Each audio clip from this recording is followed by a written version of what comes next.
Hi, I'm Cameron Yates with Yates Contracting, and I'm just here to walk you through one of the jobs that we're on right now. It's in North Raleigh. It's a Struckmeyer, is the name of this job.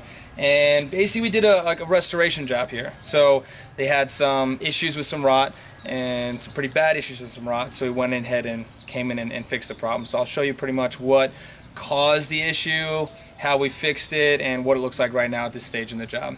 So if you come around this side, I'll show you the columns and kind of how they were framed out to begin with. So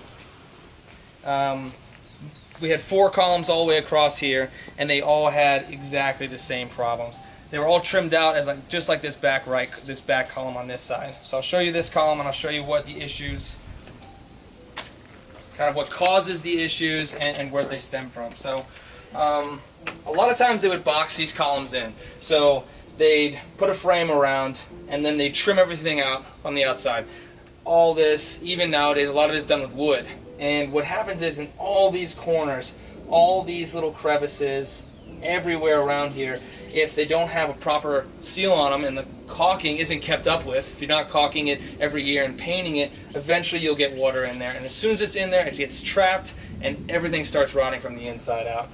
A lot of these things on the top, there's actually holes inside of these columns and underneath these columns and inside the boxes. So water gets in here, and then everything from the inside out starts rotting. So what's happening is all 4 of the pretty much the boxes on the front of this porch just started collapsing under a lot of weight. It's the whole floor above it with a big gable roof. So they just started collapsing over time and over time.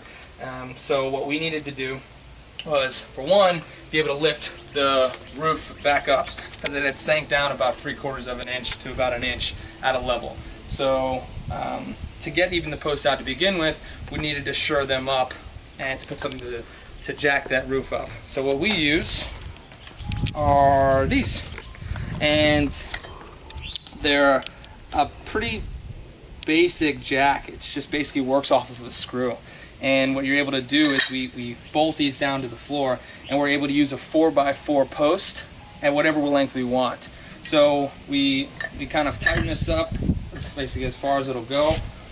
We put our 4x4 post in, and then we put a little bit extra strength from the, so we basically just add a little bit of torque to it, and it puts a little bit of strength to the top of the post and will lift up. You have to do it kind of slowly, and we had to do a lot of them. I'll show you a picture that when we have all of them in place, you can kind of see what I'm talking about. We had them spaced out so that we had about 8 in here holding up the whole structure, because we have to put them on either side of the post so that we're able to displace the weight from above.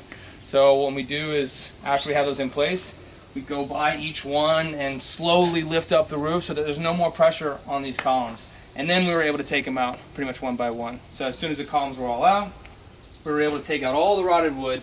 We framed back in, we solid blocked everything underneath it, and then we started with a 3/4 inch piece of plywood, which will get us level to the rest of the floor. So the rest of the floor is going to be tongue and groove 3/4, and we wanted to make sure, just in case for some reason there was ever problems with the floor, you wouldn't actually have to remove anything underneath the column. So we came in with a 3/4 inch pressure treated piece of plywood. On top of that is a 1/4 inch stainless steel plate, and then we have the manufacturer's recommended brackets to put them in place. Now these columns are all rot proof. They're made from a kind of a polymer, and they hold about 10,000 pounds a piece if they're perfectly centered. So they'll never have any problems with rot anymore. They won't have any structural issues the way we've pretty much put it all together. So everything on this whole column, top to the bottom, is all rot proof. We're going to come back in with some fir, tongue and groove 3/4 for the flooring. Attach that with stainless steel flooring nails to get a nice another weatherproof seal. And we'll also use a TWP 1500, which is an oil-based stain that I really like, and it's very weatherproof.